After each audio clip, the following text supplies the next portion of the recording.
My name is Peaches Golding. I'm Her Majesty's Lord Lieutenant, which means that I'm the Queen's personal representative for the County of Bristol. Well, I'm a zoologist, so the environment has been very much part of my life ever since I was in my teens.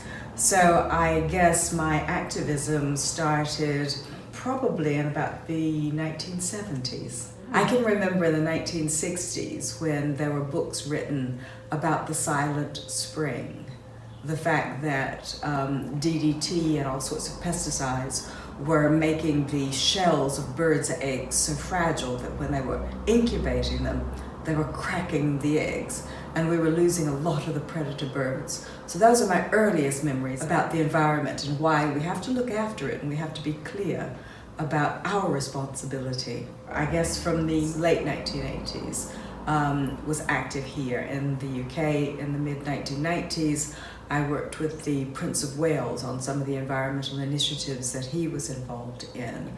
So we've been talking about this for a long time, and I'm pleased it's starting to get a little bit more mainstream traction now.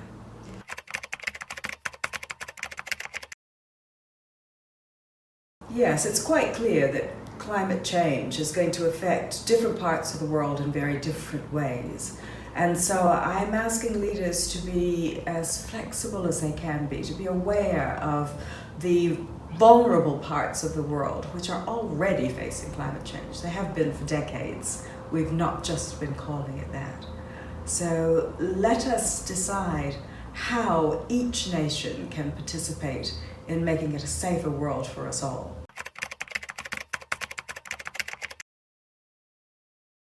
Many people like me grew up with their grandparents teaching them all types of things, from how to grow food and flowers, how to look after animals that you might also be eating, but also how to take care of things. So we've always lived quite lightly on the earth. And I think it's encouraging that people nowadays are thinking back to the times when we tried not to waste things, when we tried to reuse things, we tried to recycle things, and tried not to throw things away.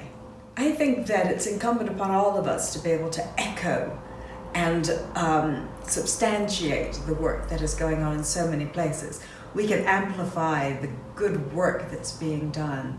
Many people doing quite simple things, which when combined together will make a great difference to the way we live.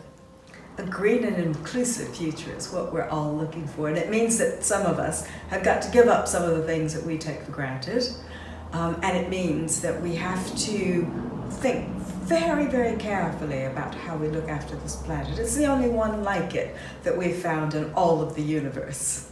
I think that we all have to examine what we can change and still have a great life. The first lockdown showed us that we didn't have to go out and do many of the things that we took for granted.